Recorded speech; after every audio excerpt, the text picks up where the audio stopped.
नमस्कार। नालंदा टॉकीज़ में आपका स्वागत है। नालंदा टॉकीज़ में आज हमारे मेहमान एनएससी के एमडी और सीईओ आशीष चौहान जी हैं। स्वागत कीजिए आशीष चौहान जी का। सर स्वागत है आपका। नमस्कार सर। आशीष चौहान जी की खास बात ये है कि वो एक साथ टेक्नोलॉजी, फिनांस, माइक्रो फिनांस और ये सारे जो सेक्टर्स हैं और जो डिजिटलाइजेशन है, इन सबको एक साथ वो समझते हैं। सर मेरा पहला सवाल ये है कि जो इंडियन इकॉनमी है वो ग्रोथ फेज में है और इसमें माना जाता है कि लंबे समय तक हम एक ग्रोथ की ट्रेजेक्ट्री में हैं और दुनिया की सबसे तेज़ बढ़ती हुई मेजर इकॉनमी है। लेकिन इससे भी एक चीज़ है जो कि इससे भी तेज़ बढ़ रही है, वो है इंडियन कैपिटल मार्केट का साइज़। एक अंदाज़ा अगर लगाएं कि किसी आदमी ने अगर 100 रुपये निफ्टी इंडेक्स में लगाया होगा आज से कुछ साल पहले 2014 में 100 रुपये लगा के अगर भूल गया होगा तो आज उसके रुपये 300 हो चुके होंगे। तो ये जो दो चीज़ें सिंक्रोनाइज्ड तरीके से एक साथ बढ़ रही है, इंडियन इकॉनमी और कैपिटल मार्केट, शेयर मार्केट, ये कैसे हो रहा है? एक तरह से देखें तो विश्व में भी जो कैपिटल मार्केट्स और उनकी जो इकोनॉमी होती है साथ ही में चलती है।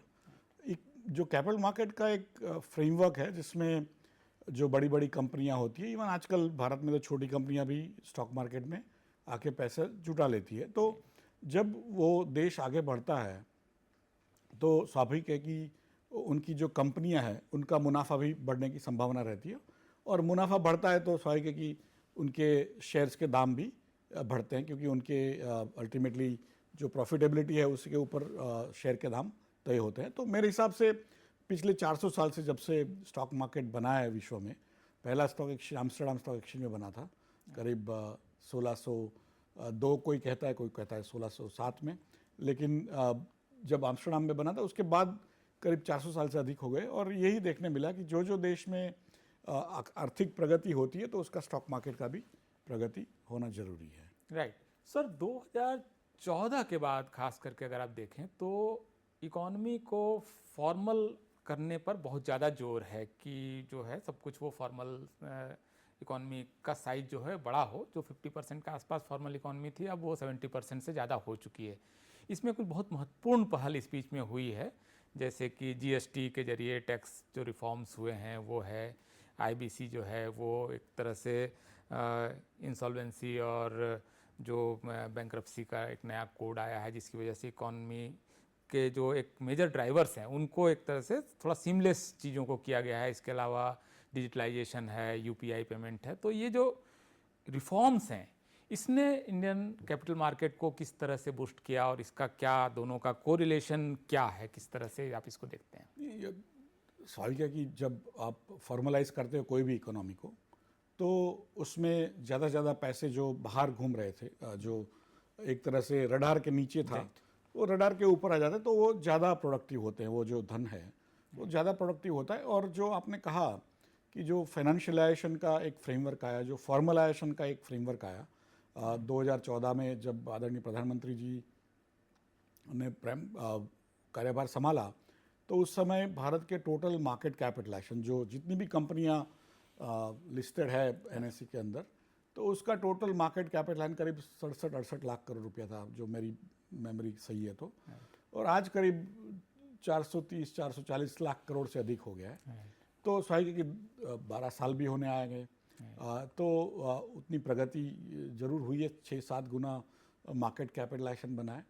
और जो बचत थी लोगों की वो भी आज पहले जो है रियल एस्टेट में या गोल्ड में या सिल्वर वगैरह में या फिक्स डिपॉजिट में जाती थी, उसमें से आज भी ऐसा नहीं कि पूरा बदलाव आ गया है, लेकिन धीरे धीरे करके लोग स्टॉक मार्केट में भी एक तरह से निवेश करने लगे हैं।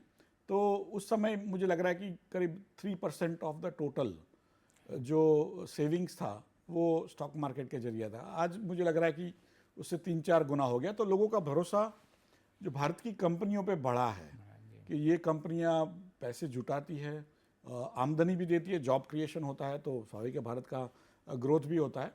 और उसके साथ जो लोगों को जो शेयर के दाम भी बढ़ते हैं, जो प्रॉफिट बढ़ेगा तो उनको मुनाफा भी एक दिखता है कि भाई हमारे शेयर इतने हमने ये रुपये में खरीदे थे, वो अब इसका ये दाम हो गया। तो स्वाभाविक है कि ज़्यादा से ज़्यादा लोग आज निवेश स्टॉक मार्केट में भी करने जा रहे हैं, जबकि एक तरह से एक थियरी है इकोनॉमी में, इकोनॉमिक्स में, कि भाई जो देश ज़्यादा धनवान नहीं होते हैं, कि भारत आज भी एक तरह से मिडिल इनकम कंट्री कहा जाता है, और वो भी लोअर मिडिल इनकम में आता है। तो जो धनवान देश होते हैं उसमें स्टॉक मार्केट का होना स्वाभाविक है, लेकिन जो गरीब देश होते हैं या तो ज़्यादा अमीर नहीं होते, वो देशों में स्टॉक मार्केट, अच्छा स्टॉक मार्केट बनना आसान नहीं होता, क्योंकि गरीब व्यक्ति क्या बचाएगा, और बचाएगा तो अपने भाई पे भरोसा नहीं करता। वो कोई 3,000-4,000 किलोमीटर दूर कोई अपनी कंपनी चला रहा है, तो उस पर कैसे भरोसा करके कि मैं छोटा सा एक हिस्सेदार हूँ, वो प्रॉफिट भी बनाएगा और मुझे जब प्रॉफिट आएगा तो देगा। तो इतना बड़ा जो लीप ऑफ फेथ है वो जानना जरूरी है। तो जब आई थिंक प्रधानमंत्री जी ने टेक ओवर किया, तो मुझे लग रहा है कि टोटल नंबर ऑफ इन्वेस्टर्स उस समय भारत में, मैंने एनएसई में तो हम जानते ही है 1.67 लाख या 1.7 लाख करोड़ थे। आज वो संख्या 1.67 लाख करोड़ से बढ़ के करीब 13 करोड़ तक पहुंच चुकी, 12.9 करोड़। तो इतने ज़्यादा लोग। सर, ये तो बहुत इंटरेस्टिंग डाटा आप दे रहे हैं। मुझे लगता है कि भारत में जितने किसान परिवार हैं उससे ज़्यादा इन्वेस्टर परिवार हैं। हाँ, तो मेरा यही मानना है कि वो भी ये दर्शाता है कि मिडिल क्लास बना है। देखिए, जो गरीब परिवार होते हैं, स्वाभाविक है कि पहले घर का सोचेगा, सरप्लस चाहिए उसको, हाँ, उसको पहले घर का सोचेगा, फिर कोई व्हीकल लेगा, फिर कुछ पूंजी फिक्स डिपॉजिट में डालेगा, कोई इंश्योरेंस लेगा, ये सब होता है। उसी के बाद तो वो स्टॉक मार्केट के अंदर आता है। अभी 12.9 करोड़ इन्वेस्टर है, उसके अंदर करीब 25% महिलाएं हैं। और जो युवा वर्ग है वो पिछले 10 सालों में उन्होंने काफ़ी स्टॉक मार्केट में निवेश करना शुरू किया है। तो ये जितने भी चीज़ें हैं वो पॉसिबल नहीं थी। जो lower per capita income country से आज आप देखेंगे टोटल भारत में करीब 4.4 ट्रिलियन डॉलर का मार्केट कैपिटलाइजेशन है। 5 ट्रिलियन भी हुआ था लास्ट ईयर में, लेकिन 4.4 ट्रिलियन डॉलर भी हम गिनते हैं। तो विश्व में America, China plus Hong Kong, because Hong Kong China का ही पार्ट है, और जापान, ये तीनों कंट्री को लेते हैं, एक देशों को, तो चौथा नंबर भारत का आता है। अब इतनी जो हमारे पर कैपिटा इनकम है डॉलर टर्म्स में, चाइना से भी 1/5 है, 20% है, बट हमारा जो मार्केट कैपिटलाइजेशन आज है लंदन से ज़्यादा है,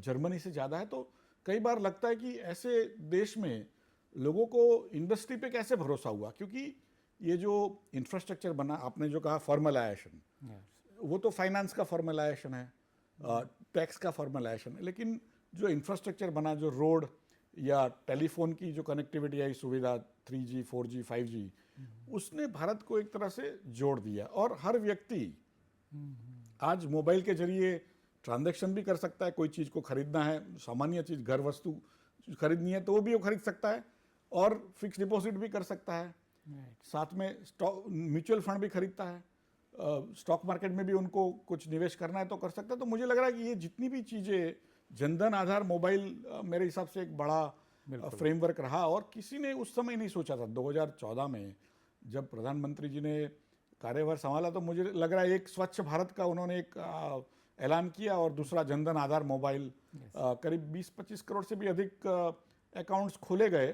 तो उस समय जो मैं तो ओरिजिनली बैंकिंग से हूँ, तो वो मेरे जितने भी कलीग्स बैंक में थे, वो सब पूछते थे कि यार ये क्या, मैंने जिसके व्यक्ति के पास पैसे ही नहीं है, उनका बैंक अकाउंट खोल के क्या करेंगे, वो तो हमारे पे एक तरह से बैंकिंग सिस्टम पे एक तरह से बोझ बन रहेगा, बिकॉज कोई कमाई तो होगी नहीं।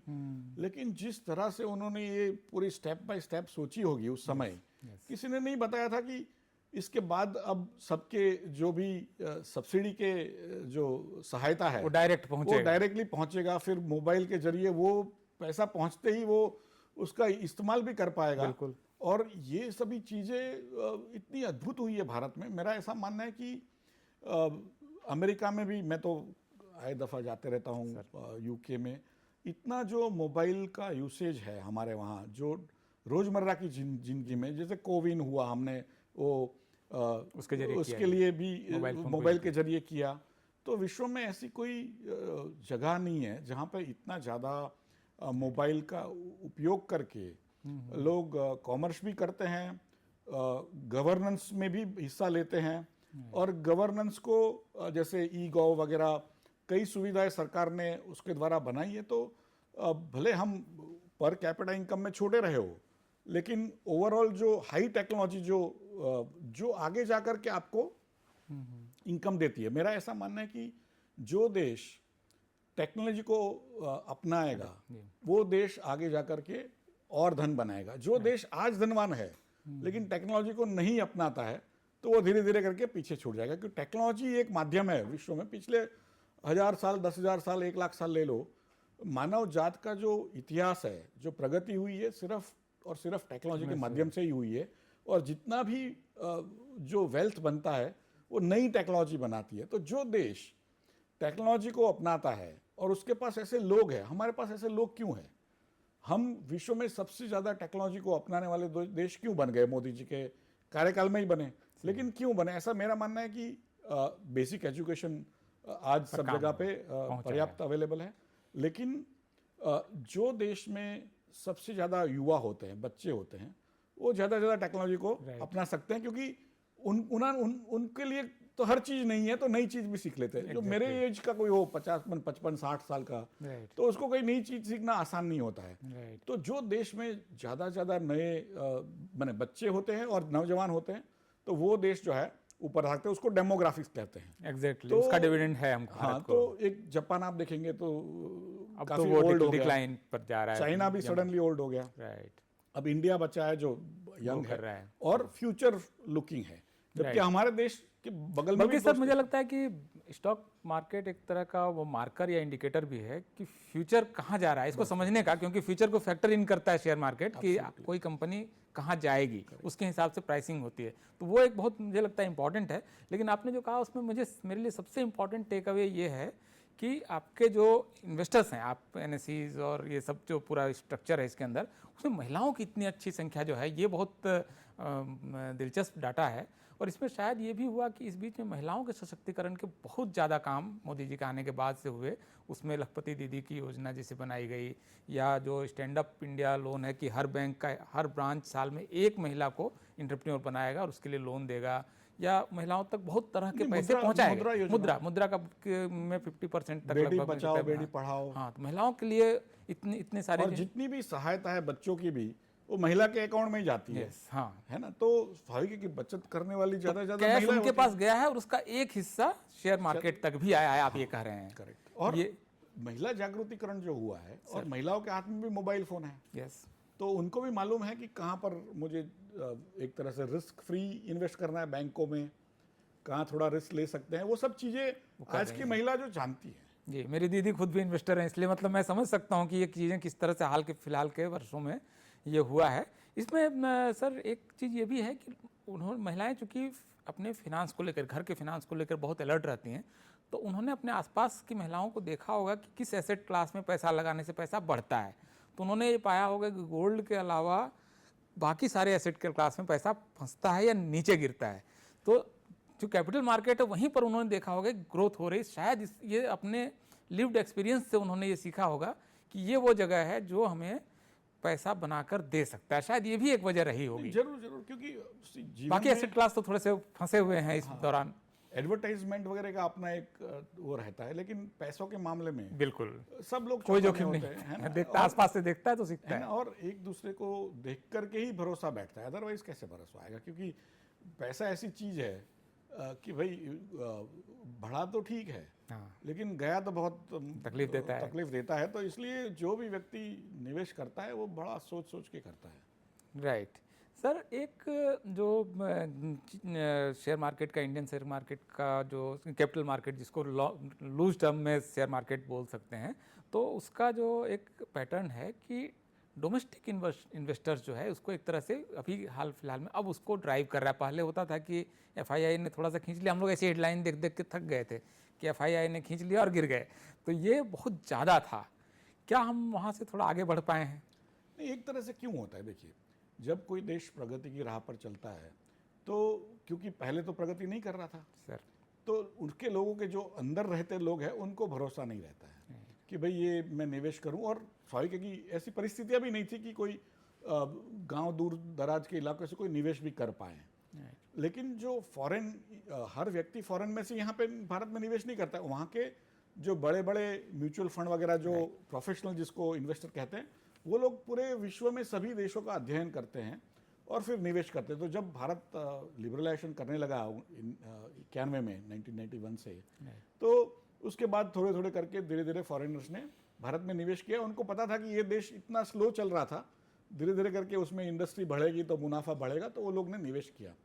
भारतीय निवेशक उस समय नहीं आ रहे थे, लेकिन क्योंकि पुरानी एक परंपरा भी रही, एक मन भी था कि ये सब थोड़ा रिस्की है, उसमें हमें नहीं जाना चाहिए, नॉर्मल आदमी को जाना ही नहीं चाहिए। प्लस एक्सेस नहीं था। आप कहीं डिब्रूगढ़ में बैठे हो, कहीं जोरहाट में बैठे हो, कोई लद्दाख में बैठे हो, आपको कोई एक्सेस नहीं था कि आप स्टॉक मार्केट में निवेश कर सके। बड़े बड़े शहरों में भी कई बार लोग निवेश नहीं कर पाते थे, कॉस्ट भी ज़्यादा थी।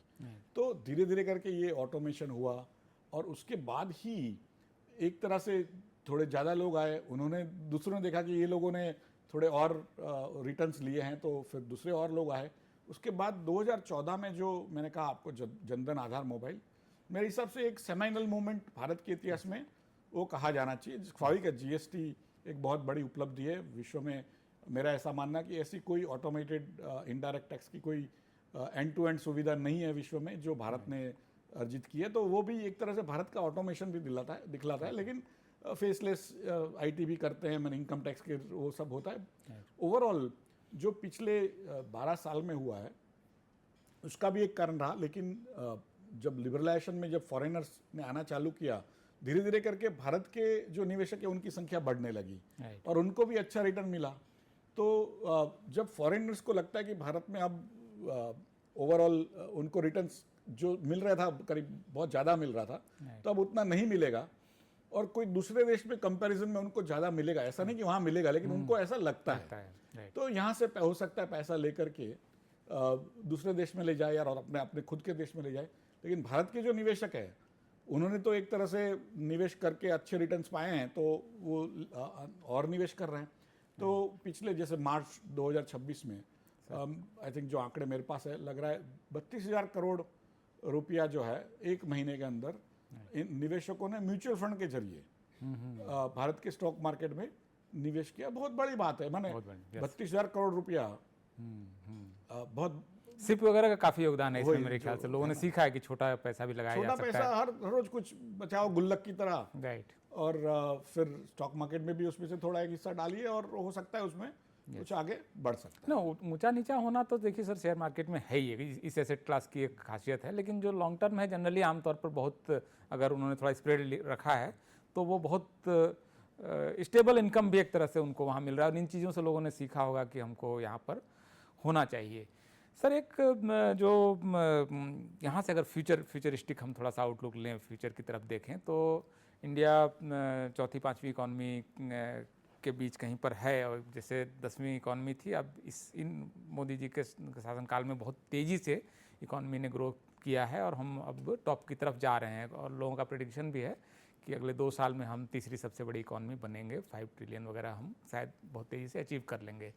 तो ये जब इतनी तेज़ी से हम वहाँ पर पहुँच रहे हैं और इसके साथ साथ उसी प्रोपोर्शन में या उससे ज़्यादा तेज़ी से शेयर मार्केट, कैपिटल मार्केट का ग्रोथ है, मार्केट कैप भी बढ़ रहा है, इन्वेस्टर्स भी बढ़ रहे हैं, और आप कह रहे हैं कि लगभग पूरे देश में जिस तरह से तेज़ी से बढ़ा है, इसमें जो भारत का रेगुलेटरी फ्रेमवर्क है क्या, और जो कंप्लायंसेज और ये सब हैं, ये क्या भरोसा जताता है कि ये इस पूरे जो नई उफान आने वाली और लोग जो आने वाले हैं, हम उस पूरे उस समय के लिए क्या तैयार हैं? हमारा नेटवर्क्स और सिस्टम और टेक्नोलॉजी, हम उसके लिए कितने तैयार हैं? एक तरह से देखें तो ये जो आपने कहा बहुत महत्व का सवाल है कि लोग स्टॉक मार्केट में निवेश क्यों करेंगे। उनको भरोसा होना चाहिए, ट्रस्ट होना चाहिए। तो ओवरऑल सिस्टम में हम कई बार मैं कहता हूँ कि टुगेदर पार्लियामेंट हो, कोर्ट सिस्टम हो, पुलिस सिस्टम हो, सरकार हो, इवन राज्य की सरकारें हों, रेगुलेटर्स हो, एक्सचेंज हो, सब मिलके एक ट्रस्ट का माहौल खड़ा करते हैं। तो उसमें ट्रस्ट किस तरह का होना चाहिए? एक तो ये कि ब्रोकर जो है आपको सही सलाह दे रहे हैं, आपने जो इंस्ट्रक्शन दिया उसके मुताबिक काम करते हैं, आपको कोई उसमें जालसाजी नहीं होनी चाहिए। और दूसरा है कि जो कंपनियों में आप पैसा निवेश करते हो तो कंपनियों की जानकारी आपको सही समय पे मिले और तुरंत मिले। ये 2 चीज़ जो हो सकती है, एक तरफ उसको कॉरपोरेट गवर्नेंस कहते हैं और दूसरा है कि ब्रोकिंग रेगुलेशंस। तो दोनों जो है आज सेबी के अंतर्गत है, SEBI securities and exchange board of India, और पिछले करीब 35 साल उनके कार्यकाल को हुआ है। उसमें उन्होंने उत्तरोत्तर धीरे धीरे करके इतना अच्छा रेगुलेटरी फ्रेमवर्क बनाया है जिससे विश्व में मेरा ऐसा मानना है कि जो कॉरपोरेट गवर्नेंस जिसको कहते हैं, जो कंपनियों का इंफॉर्मेशन हो, कंपनियों की जो चाल चलगत हो, वो आपको जो क्वार्टरली रिजल्ट्स होते हैं, जैसे हर 3 माही रिजल्ट्स देने पड़ते हैं, कंपनी का क्या मुनाफा हुआ वगैरह, और कोई कंपनी में कोई बड़ा इंफॉर्मेशन होता है, जैसे कोई बड़ा कॉन्ट्रैक्ट मिल गया या किसी की कोई छोड़ के चला गया डायरेक्टर या कोई बड़ा व्यक्ति की मैनेजमेंट पर्सन, तो वो सभी इंफॉर्मेशन तो ये रियल टाइम में आपके पास आता है, लोगों तक पहुंच जाता है? हाँ, करीब मैंने स्टॉक एक्सचेंज के माध्यम से दे हैव टू अपनी जो भी उनको बताना ही है, उनको बताना पड़ता है रेगुलेशन के तहत, LODR जिसको कहते हैं, और उसमें जो नहीं बताया तो उनके ऊपर सहायता की कार्रवाई हो सकती है।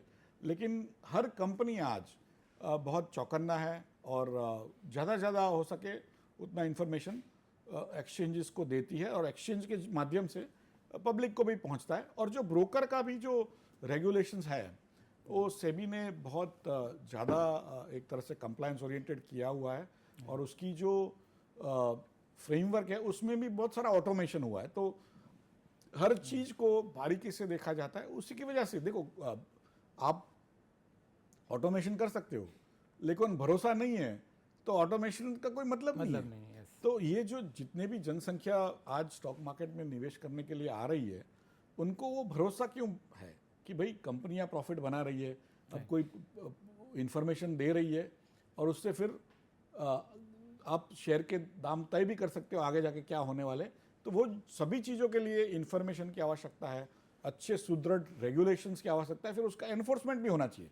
अच्छी रेगुलेशंस हो लेकिन उसका एनफोर्समेंट नहीं होता है तो भी अच्छी बात नहीं है, तो फिर भी लोगों का भरोसा नहीं रहेगा। तो सेबी जो है उसके ऊपर बहुत सतर्क है और खुद ही भी और एक्सचेंजेस के भी माध्यम से, क्योंकि एक्सचेंज भी फ्रंटलाइन रेगुलेटर्स होते हैं, तो जितनी भी एक्सचेंजेस चल रहे हैं उनके माध्यम से और सेबी खुद भी ये जो कार्यवाही करती है नियंत्रण की, जिससे ब्रोकर्स भी अपने जो निवेशक है उनको अच्छे से अच्छा मार्गदर्शन दे, उनको अच्छी से अच्छी टेक्नोलॉजिकल सुविधा दे और उनको कोई किसी तरह की जालसाजी ना हो, इतने प्रयास करे। कई बार फिर भी हो जाता है, तो सेबी एक्सचेंजेस के माध्यम से भी और डायरेक्टली भी ऐसी झुंबिश करती है कि जिसमें जो स्टॉक मार्केट में निवेश जो नहीं भी करते हैं वो करते भी है, सभी को बताया जाए कि किस तरह की जालसाजियाँ होती है। कोई कंपनियों के बोगस नाम पे कर लेते हैं, कोई इवन स्टॉक ब्रोकर के फेक वेबसाइट लगा लेते हैं, फेक मोबाइल एप्लीकेशन बनवा लेते हैं, फिर वहाँ से ट्रेडिंग करा के आपको दिखाएंगे कि भाई इतना करोड़ बन गया, लेकिन जब आप पैसे लेने जाते हो तो वहाँ पे कोई होता ही नहीं है। तो ये सब जो चीज़ें हैं, तो बेसिक पुलिसिंग का भी काम है, मुझे लगता है वहाँ भी काफ़ी प्रगति हुई है और काफ़ी काम कर रहे हैं। लेकिन आप कह रहे हैं कि रेगुलेटर्स जो हैं वो अब हमको मतलब मोटे तौर पर नहीं, बहुत अच्छी कार्रवाई हुई है पिछले 30 सालों में और पिछले जो 12 सालों में तो अद्भुत, क्योंकि ऑटोमेशन का सहारा लिया गया है। पब्लिक जो मीडियम है, पब्लिक मीडिया, उसका भी जैसे सेबी का अभी भी एक फ्रेमवर्क चल रहा है कि जागरूक निवेशक और सेबी वर्सेस स्कैम, ऐसी कई चीज़ें सेबी करवाती है और वो जरूरी है। क्योंकि आप लोग NSE में भी काफ़ी जागरूकता अभियान और आपके लोग जगह जगह दिखते भी हैं उस तरह से कि जागरूकता फैला रहे हैं। सर, एक इसके बावजूद एक प्रश्न उठता है कि पिछले जब हम तरक्की करते हैं तो एक वो ह्यूमन की साइकोलॉजी है, देश की भी साइकोलॉजी है और पड़ोसी की साइकोलॉजी तो सबसे ज़्यादा है कि जब आप तरक्की करते हैं तो आप उसके साथ साथ जलन, ईर्ष्या, एनवी, ये सब भी मतलब जनरेट करते हैं। वो अपने आप एक गिवन है कि आप अगर तरक्की कर रहे हैं तो बहुत सारे शक्तियाँ आपके प्रगति को रोकने के लिए भी तत्पर हो जाती हैं, ये और इसमें उनका दोष भी नहीं, ये होना ही होना है। तो अभी हमारे जब शेयर मार्केट में जब हम ग्रोथ कर रहा है, इकॉनमी ठीक चल रही है, बाकी चीज़ें ठीक चल रही हैं, उस समय दुनिया की बहुत सारी शक्तियाँ इस प्रगति को नहीं चाहेंगी, ये स्वाभाविक है। ऐसी एक शक्ति का एक जो एफर्ट था वो शॉर्ट सेलर्स के जरिए इंडियन इकॉनमी को, इंडियन शेयर मार्केट को और कंपनी को भी एक तरह से शॉर्ट सेल करने की कोशिश हुई थी, फर्जी इंफॉर्मेशन और गलत इंफॉर्मेशन के जरिए। तो इससे हम लोगों ने क्या सीखा होगा, क्या क्या क्या टेक अवे है उस घटना का, जो हिंडनबर्ग वाली जो घटना थी उसका टेक अवे हमारे लिए क्या है?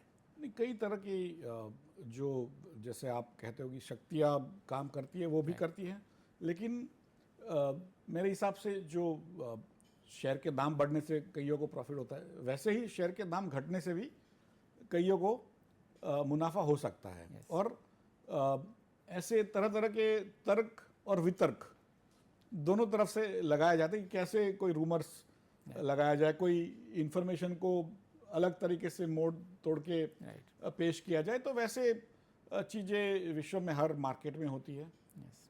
स्वाभाविक है कि एक पॉलिटिकल ओवरटोन भी होता है कई बार, जैसे आपने कहा कि सिर्फ स्टॉक मार्केट के लिए नहीं था, हो सकता है कि दूसरा भी उसका एक रीज़न हो। तो मेरा ऐसा है कि ये सब चीज़ें होती ही रहेगी, जैसे आपने कहा ये स्वाभाविक है, ये होता है और हमें उसके बारे में चौकन्ना रहना चाहिए। हिंडनबर्ग ने तो अपनी दुकान भी बंद कर ली अल्टीमेटली, जिसके कहने पर इतना बड़ा हंगामा हुआ, भारत का अपोजिशन कूद के उन्होंने पैनिक फैला दिया। अल्टीमेटली हुआ क्या कि वो एक तो मार्केट भी रिबाउंड कर गया और वो कंपनी जिन्होंने इतना बड़ा एक फ्रॉड फैलाया वो कंपनी अपनी दुकान बंद करके चल पड़ी। तो ये हमको लगता है खतरा रहेगा हमेशा, क्योंकि भारत जिस ट्रेजेक्ट्री पर है वहाँ पर ये खतरे होंगे, क्योंकि हम अगर एक पोजीशन जंप करते हैं जीडीपी में तो किसी को तो पीछे भी करते हैं ना, तो उनकी तकलीफ होगी ना।